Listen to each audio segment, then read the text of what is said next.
자, 교과서 189페이지. 우리 지난번에 여기까지 했고, 확인하기랑 생각 넓히기랑 뒤에 있는 문제 풀고 반응열로 넘어가면 될 거예요. 염소와 브롬이나 나트륨이 반응하면 적발색의 브로민이 생성되는 이 반응을 화학 반응식으로 나타낸 다음에 산화제와 환원제를 구분해 보자라고 되어 있어. 그래서 이 반응은 염소 Cl2가 NaBr하고 만나요. 그래서 브로민이 생성이 되면 결국은 이런 애들이 만나서 얘가 생겼잖아.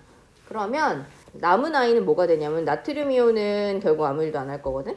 그 다음에 염소가 브로민이 내놓은 전자를 받고 염화 이온이 되는 이런 식으로 반응이 진행이 될 거란 말이야. 그래서 이 반응은 원래 이렇게 진행이 되는 건 맞아. 그 다음에 화학 반응식을 완성을 하려면 개수를 맞춰야 되지. 산화환원 반응이면 개수를 맞출 때 산화수의 변화를 이용해야 한다고 했어. 그래서 염소 같은 경우에는 호돈소 물질의 산화수가 0인데 여기 화합물 안에 들어있으면 산화수가 마이너스 1이에요. 그리고 Cl2잖아. 근데 Cl 하나만 나올 순 없지. 그래서 염소가 2개 들어가니까 이 Cl, 염소가 2개가 되기 위해서 앞에 개수를 2를 맞춰주게 돼. 그래서 증가한, 산화수가 증가하면서 이렇게 가면서 산화되는 반응이 감소하면서 산화수가 감소하면서 산화수가 이렇게 되면서 감소하면서 뭘 쓴 거야? 산화수가 감소하면서 환원되는 반응이 진행이 되는데 염소 하나당 1 감소해요. 그런데 지금 염소 2개 움직이는 걸로 돼 있지. 그래서 감소한 산화수가 2가 되겠지. 자, 이렇게 되고 브로민도 마찬가지야. Br 마이너스 1가고 나트륨 플러스 1가의 산화수를 가지고 있는데 호돈소 물질이 되면서 이렇게 산화수가 증가할 수 있어. 그런데 브로민이 2개 나오려면 들어가는 브로민도 2개가 되기는 해야 되지. 그래서 일단 얘 2개를 맞춰놓고 시작을 하면 하나당 플러스 1 증가하는데 2개가 움직였으니까 플러스 2가 증가하는 산화가 되었다. 우리가 이렇게 이야기해 줄 수 있어요. 이렇게 놓고 봤더니 들어가고 나가고 왔다 갔다 한 전자의 숫자 또는 산화수의 변화 동일하고 그리고 물질의 개수도 다 동일해요. 그래서 화학 반응식이 완성이 되었어. 자, 문제에서 누가 산화됐냐 환원됐냐 산화수가 얼마냐를 물은 게 아니라 사실은 산화제랑 환원제를 물었으니까 내가 산화되는 NaBr 같은 경우 여기에 있는 브로민이 산화가 되긴 하지만 어쨌든 이 통째로 물질을 이야기하면 NaBr은 결국 뭐가 되는 거야? 내가 산화되면서 남을 환원시키는 환원제 역할을 한다. 이렇게 봐야 되고 Cl2 염소 같은 경우에는 자기가 환원되었지 내가 환원되면 남을 뭐 시켜요? 산화시킬 수 있으니까 얘는 산화제다. 이렇게 찾아주면 되겠지.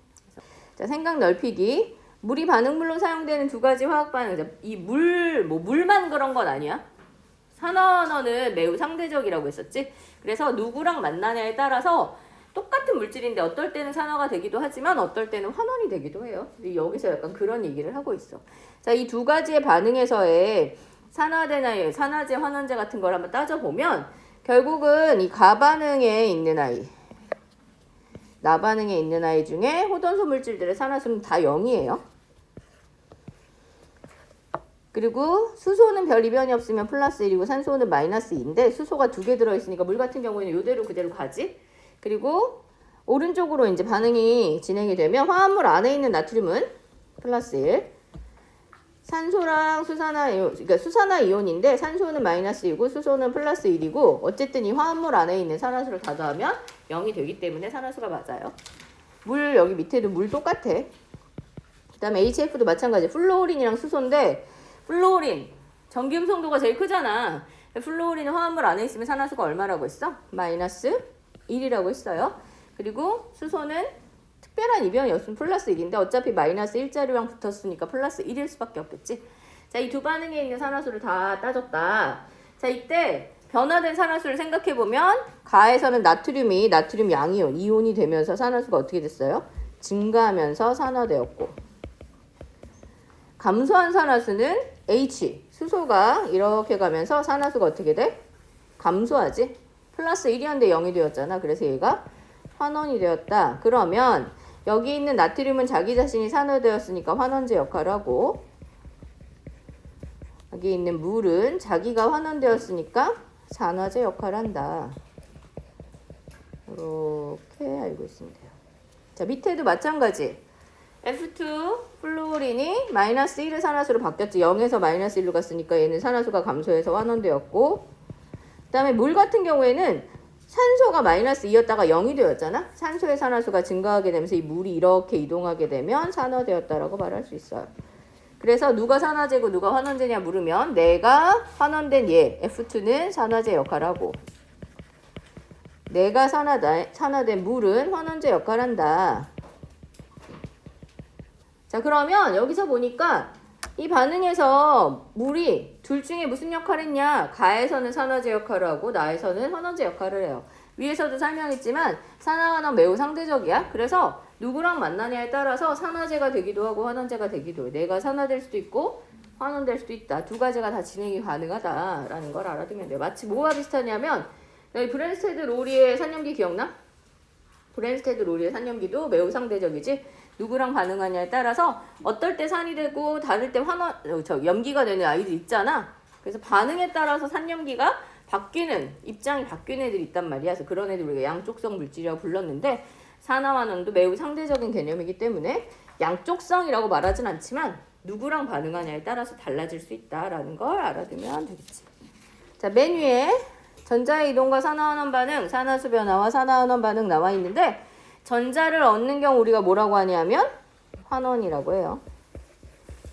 전자를 잃는 경우를 산화라고 하지. 그래서 양이온이 되는 경우가 산화다. 양이온이 되는 경우가 산화다. 이렇게 알아두면 되고, 또는 음이온이 되는 경우가 환원인데 얘 같은 경우에는 음이온이 되는 경우로 나온 게 아니라 양이온이 원소로 돌아가는 부분이잖아. 양이온이 전자를 얻고 원소로 다시 되돌아가는 경우도 환원이라고 볼 수 있다. 그래서 전자의 출입으로도 산화환원을 설명할 수 있어요.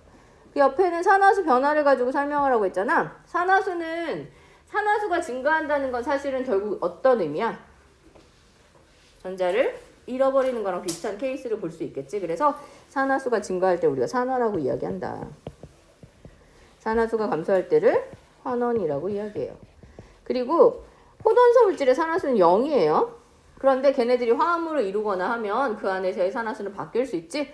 그것도 좀 상대적이긴 해서 누가 우선순위에 있나를 따져야 돼. 보통은 수소는 우선순위에서 잘 안 밀리는 케이스고, 그 다음에 염소 같은 17족 애들도 전자를 받아들이는 케이스들이기 때문에 음이온이 잘 되잖아. 그래서 얘네들도 좀 고정적이라고 볼 수 있어. 그래서 수소가 자기가 밀릴 만한 상황이 아니라서 수소의 산화수가 플러스 1이고, 염소는 어차피 전자를 잘 받아들이고 마이너스 1과 음이온이 잘 되는 케이스이기 때문에 전기음성도가 작은 편은 아니라서 전자를 받아들였다. 마이너스 1 이렇게 볼 수 있다는 거야. 그 다음에 산화수가 등장하게 된 계기 자체가 공유결합 물질의 산화환원을 설명하기 위해서였잖아. 그래서 진짜로 HCl이 형성될 때 정말 이온이 붙어버리는 경우는 아니지. 원래 공유결합으로 형성이 되기는 하는데 얘네들도 결국 전자가 완전히 딱 가운데 있는 건 아니고 어딘가 살짝 치우쳐져 있으니까 우리가 그걸 설명하기 위해서 전자가 살짝 그쪽으로 간 것을 전자를 얻은 것처럼 취급해주자. 그래서 그런 개념으로 산화수라는 개념을 등장시켰다라는 걸 같이 알아두면 돼.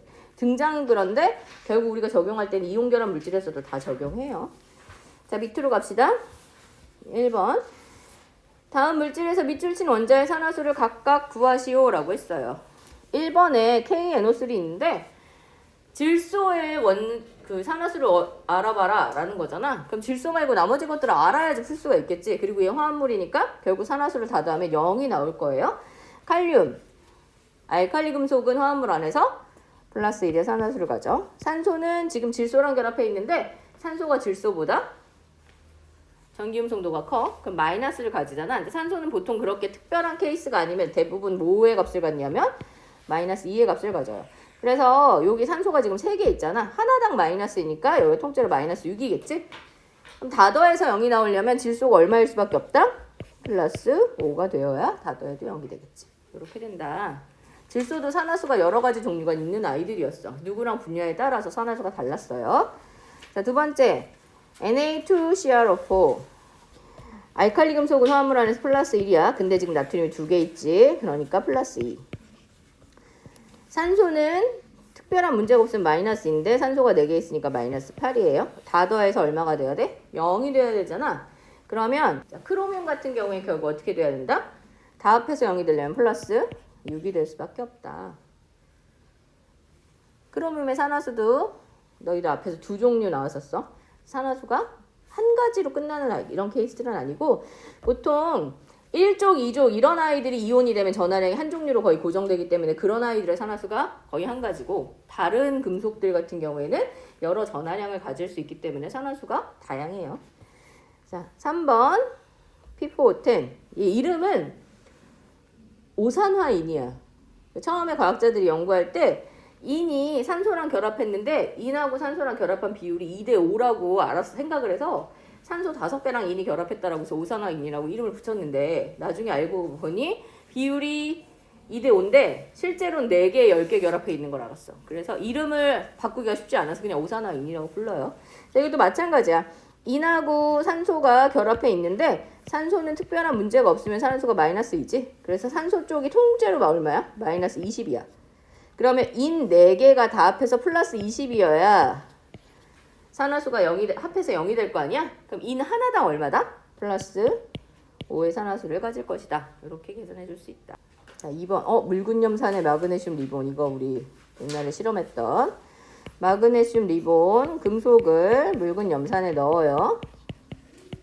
그러면 수소기체가 발생하는데 수소기체가 발생하면서 뭐가 되냐면 마그네슘이 전자를 잃어버리게 되는 거거든. 그 잃어버린 전자를 수소이온이 받아들이게 되는 거잖아. 근데 마그네슘은 마그네슘 무슨 이온인데? 2 플러스 양이온이 되지? 그래서 마그네슘이 Mg 2 플러스 양이온이 될 거고 여기 있는 염화이온은 놀고 있을 거야. 그래서 Cl-가 그대로 있을 거야. 우리가 화학식을 쓸 때, 화학 반응식을 쓸 때 이렇게 이온으로 따로 쓰지 않고 어떻게 한다 그랬어? 얘네들을 같이 써줘요. 근데 마그네슘이 2 플러스 양이온이니까 염화이온 2개랑 결합해서 수용액 속에 녹아있다. 이렇게 써줘야 되겠지? 원칙적으로 얘네들의 개수를 구하려면 어떻게 하면 돼? 산화원 되는 걸 따져서 산화수의 변화를 보고 개수를 계산해줘야 돼. 그래서 마그네슘 0이었던 산화수여서 여기서 플러스 2로 바뀌잖아. 그래서 마그네슘 쪽에서 증가한 산화수가 플러스 2가 될 거고 그 다음에 염산 잘 봤더니 HCl인데 수소 H2 이렇게 돼야 되잖아. 그럼 HCl 일단 몇 개 기본적으로 움직이는 걸로 가야 돼. H2를 위해서 2개는 움직여줘야 되겠지. 그리고 HCl 안에 있는 수소는 플러스 1, 염소는 마이너스 1의 산화수를 가지고 있는데 산소는 호돈소 물질이니까 산화수가 0이에요. 그리고 MgCl2 안에 있는 염소도 산화수는 얼마야? 마이너스 2야. 여기서 염소의 산화수는 전혀 변하지 않지? 그리고 수소 이온이 수소가 되면서 산화수가 어떻게 돼? 감소하잖아. 근데 수소 하나당 1 감소하는데 수소가 몇 개 움직이고 있어? 2개 움직이고 있지. 그래서 2 감소해요. 이렇게 되면 증가하는 산화수랑 감소하는 산화수가 같아지고 아까 여기 H랑 Cl, 요 H2랑 여기 있는 Cl2가 되기 위해서 아예 2 해놓고 시작해서 개수를 더 추가로 수정할 필요는 없네. 자, 이렇게 되었어. 자, 그러면 산화되는 물질과 환원되는 물질을 물어봤으니까 내가 뭐라고 쓰면 돼? 자, 산화되는 물질은 누구예요? 마그네슘이지? 마그네슘 Mg가 됐다. Mg에서 Mg 플러스로 갔으니까. 그 다음에 환원되는 물질은 HCl이겠지. 자, 그런데 이렇게 쓸 수 있지만 다르게도 생각할 수 있지. 실제로 산화수는 염소는 산화수가 안 변하잖아. 그럼 실제로는 누구의 산화수가 변하고 있어? H 플러스의 산화수가 변하지. HCl은 결합하는 과정은 공유결합이지만 얘를 수용액에 녹아서 염산으로 만들면 이온으로 나눠지는 애잖아. 그래서 실제로 용액 안에 H 플러스 양이온이 있다가 걔가 H2가 되는 거잖아. 그래서 환원되는 물질은 물론 물질 전체 HCl 통째로 다 써도 돼요. 그게 우리가 보통 그렇게 써. 그러나 특별히 하나만 딱 집어서 얘기하고 싶으면 H 플러스라고 써줘야 되겠지? 수소 이온이니까. 근데 이거는 얘가 그래도 AQ 물에 녹아서 이온으로 있으니까 그렇게 쓸 수 있는 거고 완벽하게 공유결합 물질이라서 물에 녹아서 이온으로 진짜로 나눠지는 이런 아이들이 아니면 이온만 딱 빼서 쓸 수는 없어. 이온이 되지 않는 아이들은. 여하튼 그냥 니네 잘 모르겠으면 어떻게 하면 돼? 물질을 그냥 다 써주세요. 그 붙어있는 물질을 다 같이 쓰는 걸로 이야기한다. 그다음에 산화되는 물질이라는 건 결국 나 자신은 무슨 제인 거야? 환원제인 거지. 마그네슘. 그 다음에 산화제가 염산이다. 염화수소다. HCl이다. 이렇게 볼 수 있어요. 얘 같은 경우에 수용액 상태니까 염산이라고 말해주면 되겠지. 자, 그 다음에 3번. 다음은 주석이온과 과망가니즈산 이온. 이 산성 조건이랑, 그러니까 산성 조건이면 H 플러스가 존재하는 거야. 이런 조건에서 어떤 반응을 했어. 이 반응에 반응식을 먼저 완성한 다음에 산화제와 환원제를 구분하라고 됐어요. 그러면 반응식 완성을 위해서 뭐 해야 돼? 산화수의 증가 감소를 따져줘야 되겠지? 자, 그러려면 산화수를 다 계산해야 되겠지? 그래서 주석의 산화수가 플러스 2, 이온, 혼자 있는 이온, 단원자 이온은 그 이온의 전하량이 산화수와 같다고 했지? 그 다음에 산소는 마이너스인데 산소가 4개니까 마이너스 8, 미안. 그리고 망가니즈 같은 경우에는 망가니즈랑 산소가 붙어있는 얘는 통째로 마이너스 1가 이온이잖아. 그럼 산화수를 다 더했을 때 마이너스 1이 남아야 되지? 그래서 Mn, 망가니즈의 산화수는 플러스 7이 되고, 수소는 H 플러스 이온이가 0, 여기 주석의 산화수 플러스 4, 얘 전하량과 같고, 망가니즈는 플러스 2가 됐으니까 요런 산화수 플러스 1, 마이너스 이렇게 될 거예요. 자, 변화한 산화수가 보여요. 선생님 틀린 거 보여? 어디 틀렸어? 수소가 H 플러스 양이온이지? 그럼 플러스 1이지? 자, 그러면 변화한 거 찾아봅시다. 주석 2 플러스에서 4 플러스로 가면서 산화수가 2 증가해서 뭐 됐어요? 산화되었어요. 그 다음에 망가니즈 플러스 7에서 플러스 2가 되었으니까 산화수가 5 감소해서 환원되었지? 자, 우리가 증가 감소한 산화수가 2하고 5인데 원래 이 화학 반응식을 완성하려면 전자의 경우 전자로 설명하면 받아들이는 전자와 내보내는 전자의 총수가 같게 하는 거잖아. 산화수의 경우에는 증가하는 산화수와 감소하는 산화수가 같아지게 만들어요. 2하고 5의 최소 공배수를 구하면 얼마야? 10 되면 되지. 그럼 10이 되기 위해서 얘는 2배, 얘는 5배 줘야 되겠네. 그럼 걔네들이 연결된 부분들의 개수를 그 배수해주면 되겠지. 그래서 주석 앞에 개수는 다 5가 돼야 되겠지. 그 다음에 망가니즈가 들어있는 쪽 앞에 개수는 다 2배 되어야 돼요. 자, 이렇게 해놓고 나면 얘네들 말고 나머지, 망가니즈와 주석 말고 나머지를 맞춰야 되는데 지금 이 망가니즈 때문에 산소가 들어있는 곳의 개수가 2가 됐잖아. 그럼 산소가 총 몇 개 들어갔어? 8개 들어갔지. 8개의 산소가 다 어디로 갔어? 이쪽에서 물로 갔지. 그래서 여기에 들어간 8개의 산소가 다 여기 물로 만들어졌어. 자, 그러면 수소가 16개 나왔잖아. 수소는 어디서밖에 안 들어가? H 플러스에서밖에 안 들어가요? H 플러스가 몇 개 들어가야 물 8개를 만들겠어? 16개 들어가줘야 8개의 물이 만들어지겠지. 자, 그러면 문제에서 산화환원을 물어본 건 아니고 산화제랑 환원제를 물어봤으니까 결국은 내가 산화되는 요 SN2 플러스 요것이 뭐가 돼? 환원제가 되고, 내가 환원된 MnO4 마이너스 얘가 뭐가 돼요? 산화제가 되었다. 이렇게 되겠지? 4번.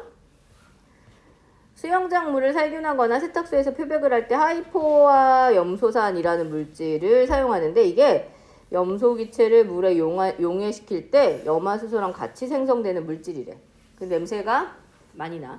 여기 원래는 어떻게 하는 거냐면 염소기체를 물에다 녹이면 자연적으로 생기는 건데 굉장히 치명적이고 안 좋을 것 같지만 사실 이 하이포화 염소산이든 뭐든 간에 정량 이상 어느 정도 허용 범위가 있어요. 그리고 이게 어디도 쓰이냐면 수돗물을 살균할 때도 사용돼. 그 수돗물 살균하는 그 물의 정수 과정에서도 염소기체를 이용해서 살균하는 과정이 있거든.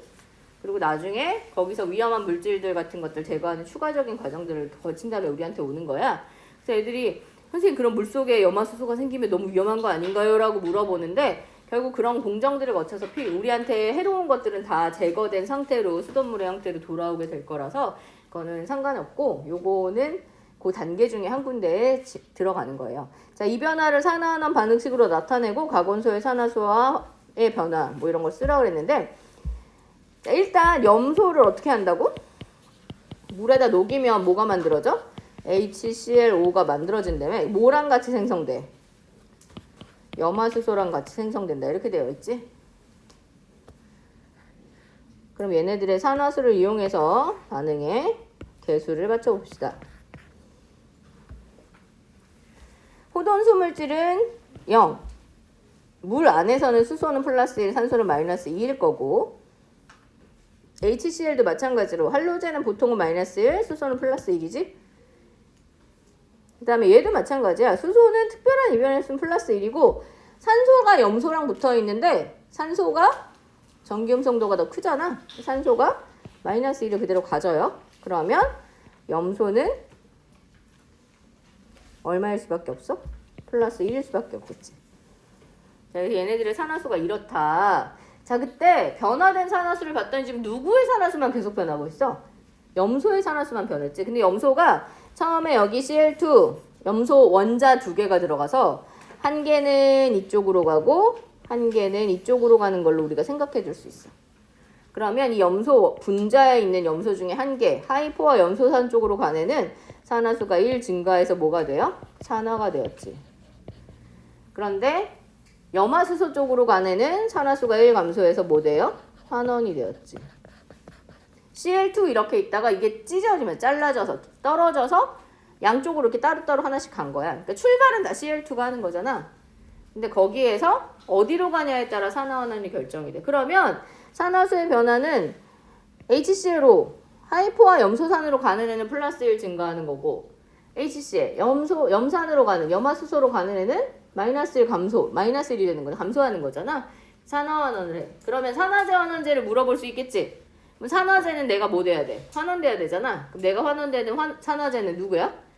Cl2. 그리고 내가 산화되는 환원제는?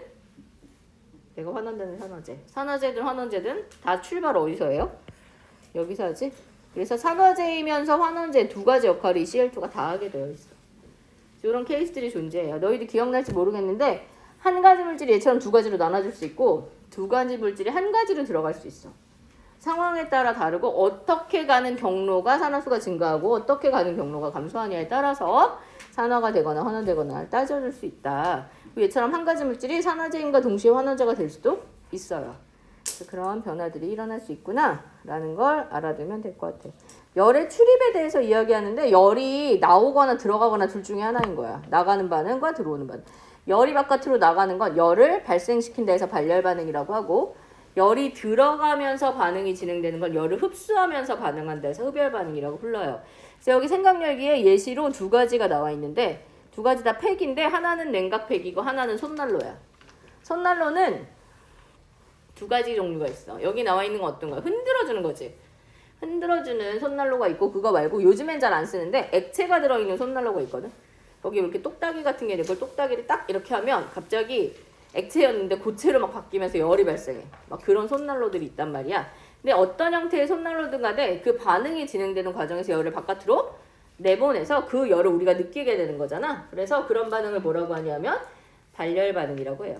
그래서 이 흔들어주는 손난로는 철 성분이랑 막 뭐 활성탄이 탄소 같은 거거든. 탄소 성분이랑 몇 가지 다른 염류 물질들이 있어서 걔를 흔들면 이 재료 안에 있는 재료가 서로 만나서 그 안에서 산화 반응, 산화환원 반응이 진행이 되면서 철이 산화되는 과정이나 막 이런 과정들이 진행돼서 열이 바깥으로 나오는 이런 반응들을 하게 돼요. 그래서 철이 산화되면서 열을 바깥으로 발생시키는데 너네 이 손난로를 너무 많이 들고 손에 대고 있으면 나중에 손에서 냄새나? 쇠 냄새 같은 거 좀 나거든. 그게 성분 속에 철이 들어있기 때문에 그래요. 이 손난로는 발열 반응의 대표적인 예예요. 그리고 냉각팩은 반대야. 냉각팩은 그 안에 있는 성분들을 여기 뭐 쫙 쥐어서 안에 있는 봉지를 터뜨린다. 근데 내부에 있는 아이들이 서로 이렇게 만나게 되면 성분이 처음에 섞여 있지 않다가 이 안에를 터뜨려서 내부에 있는 성분들이 만나게 되면 걔네들이 반응을 하면서 주변의 열을 흡수하게 돼. 그럼 주변의 열을 흡수하면 내 체온을 흡수하는 거잖아. 그럼 나는 어떻게 느껴? 내 체온을 뺏기니까 차갑게 느끼겠지. 잃어버리는 거니까 차갑게 느껴요. 그래서 그렇게 반응이 진행되면 열이 안으로 들어가면서 반응이 일어나는 내부로 들어가면서 바깥에 있는 열을 흡수하게 된다. 그래서 이런 반응을 흡열 반응이라고 하고 냉각 반응을 흡열 반응이라고 하고 그런 반응이 진행되는 이 냉각팩 안에는 질산암모늄 성분이 들어있어요. 그렇구나. 예시로 많이 나오는 것들이니까 기억해두면 돼. 그래서 발열 반응은 내가 어떤 반응을 했을 때 내가 가지고 있었던 에너지의 일부를 바깥으로 내보내는 거야. 근데 흡열 반응은 내가 어떤 반응하기 위해서 에너지가 들어와야 되니까 에너지가 더 높아지는 그 물질의 에너지는 높아지고 주변의 열을 안으로 들어보내는 이런 반응이다. 그래서 발열 반응을 하게 되면 열이 바깥으로 나니까 주변의 온도가 높아져요. 근데 흡열 반응은 열이 안으로 들어가지? 그럼 주변의 온도가 낮아지게 되는 이런 상황이 된다라는 걸 같이 알아두면 될 것 같아요. 그래서 핫팩하고 냉각팩의 뭐 원리는 발열 반응, 흡열 반응 이런 원리다라는 걸 알 수 있고 책에서 뭘 대단히 많은 게 나오지 않아. 그냥 어떤 게 발열 반응이고 어떤 게 흡열 반응인지 구별해봐 뭐 이런 정도가 나오는 거야. 그래서 열을 방출하면 이 열이라는 개념은 에너지를 말하는 거야. 열을 바깥으로 방출하면 발열, 열을 흡수하면 흡열 반응이라고 한다라는 걸 알아두고 밑에 그래서 여러 가지 반응을 발열 흡열로 구별해 보자라고 했는데 첫 번째 반응 연소 반응이 연소. 뭘 연소시키면 내가 주변에서 어떻게 느껴? 따뜻함을 느끼잖아. 걔네가 연소되는 과정에서 열이 나에게로 오는 거지. 열이 바깥으로 나오는 이런 반응이 무슨 반응이고? 발열 반응이에요. 달고나에 소다, 탄산수 나트륨이 기본 성분인 소다라고 말하는 그 물질을 넣고 열을 가하면 얘가 열에 의해서 분해가 돼. 근데 열을 가해야 분해가 되는 거잖아. 가열을 안 한 반응이 안 일어나. 다시 말해 얘를 분해시키려면 주변에서 열을 넣어줘야 되는 거지. 열이 뭐 돼야 돼? 흡수돼야 반응이 일어나요. 그래서 이 반응을 뭐라고 할 수 있냐면 흡열 반응이라고 불러. 그리고 열을 가해서 물질이 분해되면 열분해라는 용어로 따로 이야기하기도 해요. 그래서 열을 넣어야 분해된다. 열이 내부로 들어가야지 반응을 한다. 흡열 반응이다. 알아두면 될 것 같고 그 다음에 식물이 빛을 받으면 광합성을 하는데 너희들 식물이 광합성도 하고 호흡도 하잖아. 근데 낮에는 광합성을 하고 밤에는 호흡하는데 사실 그런 건 아니지. 호흡은 하루 종일 하지.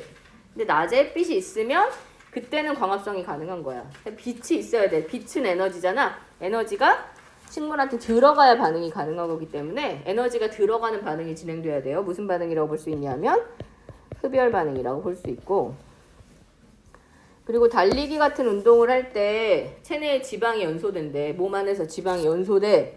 연소는 무슨? 발열 반응이지.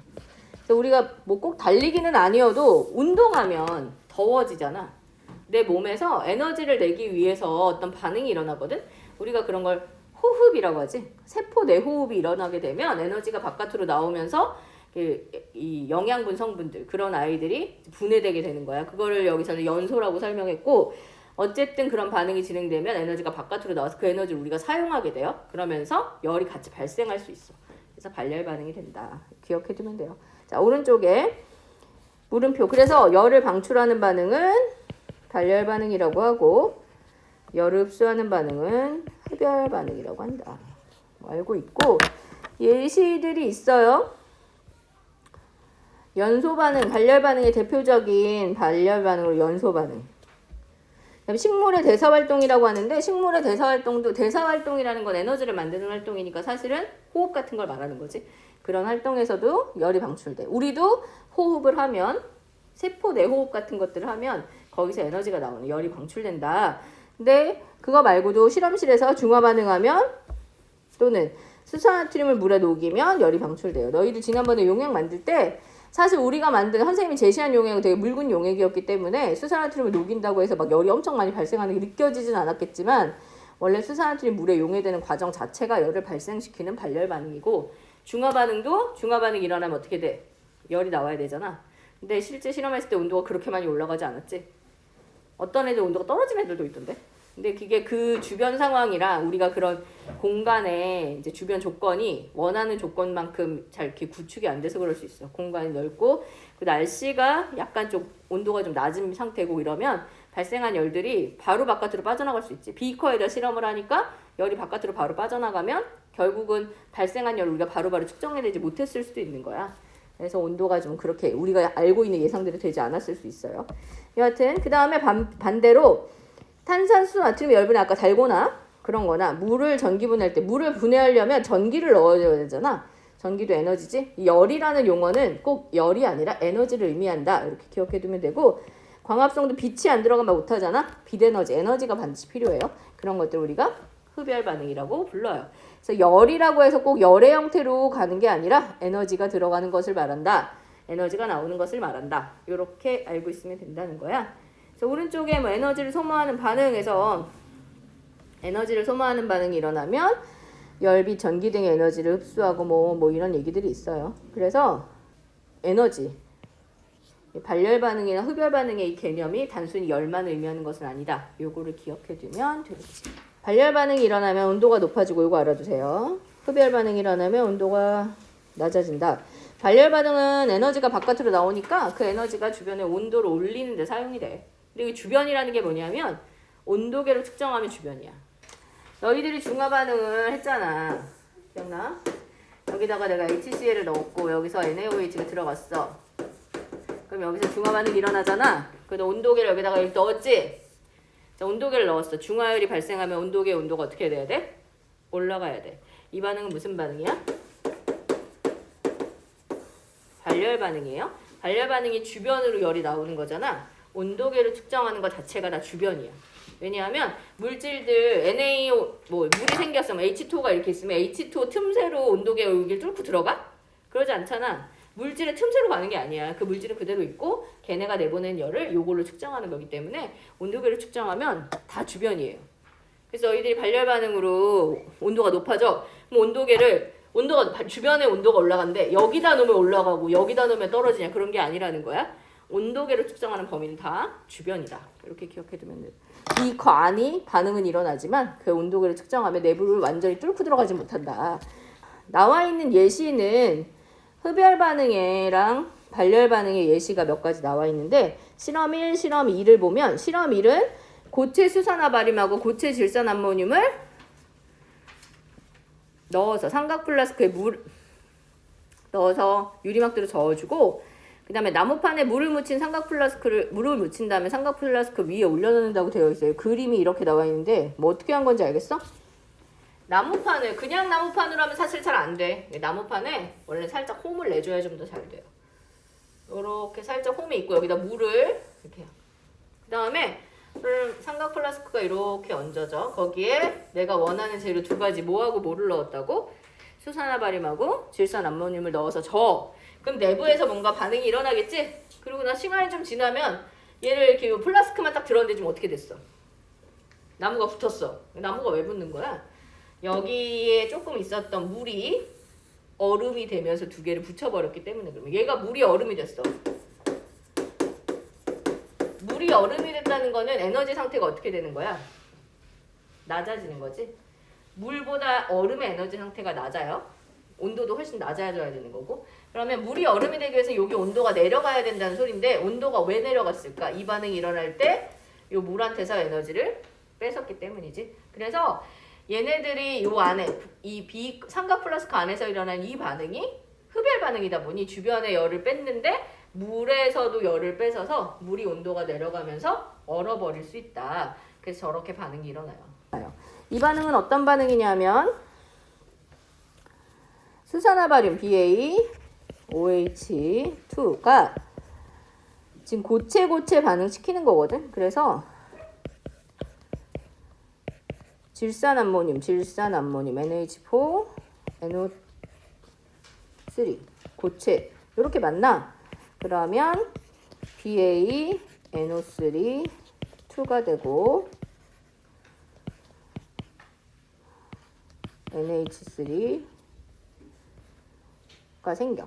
근데 이게 물에 녹아 있어요. 기체로 막 날아가진 않고 그리고 물이 생겨요. 자, 이런 반응. 반응식을 알 필요는 없는데 자, 반응 지금 완성은 안 됐어. 왜? 뭐가 안 맞아? NO3가 2개 들어가야 되잖아. 그리고 NH3도 2개지. 그러면 이 앞에가 2가 되는 요렇게 반응이 일어나요. 자, 이렇게 반응이 일어나서 고체 2개를 섞었는데 겨우 안에서 반응하면서 물도 생기고 거기에 생긴 물질들이 거기 녹아있는 요런 상황으로 반응이 진행되는데 이 반응이 무슨 반응이라고? 이 반응이 흡열 반응의 예 중에 하나다. 반응식은 안 외워도 괜찮은데 수산화바륨하고 질산암모늄이 섞었을 때 흡열 반응이 진행된다 정도는 알고 있으면 될 것 같지. 그 다음에 발열 반응의 예시 하나 또 얘기했어요. 여기 고체 수산화트륨을 뭐해? 물에다가 녹여요. 그러면 온도가 올라가서 여기 물 100g을 넣은 비커에 수산화트륨 2g 넣고 잠시 후 손으로 만져보면 2g이 여기 녹아 들어갈 거 아니야? 그러면 약간 따뜻한 느낌이 들어. 수산화트륨을 더 많이 넣으면 열이 좀 많이 나. 뜨거워지기까지. 그래서 얘가 열을 많이 발생시키는 그런 물질이다. 발열 반응이다. 수산화트륨이 물에 녹는 이 수산화트륨의 용해 과정은 발열 반응이구나. 이런 것들을 알아두면 되겠지. 그래서 이런 결과가 나타나는 이유, 얘는 흡열 반응이 일어나기 때문이지. 그러면서 주변에 있는 열을 흡수하는데 물이 가지는 에너지를 흡수하면서 물의 온도를 낮춰서 얼음으로 만들었기 때문에 판이 들려 올라간 거고, 실험 2에서 수산나트륨 넣어서 녹이면 따뜻해지는 이유는 그 반응이 무슨 반응이기 때문이다? 발열 반응이기 때문이다. 이렇게 알아두면 될 것 같아요. 그러면 아까 여기 얘는 요거 만지면 따뜻하게 느껴질 거라고 했잖아. 그럼 얘는 반응한 다음에 이 삼각 플라스크를 만지면 흡열 반응이니까 차갑게 느껴지겠지. 주변의 열을 흡수해버려서 온도가 낮아져요. 그 다음에 생각 넓히기.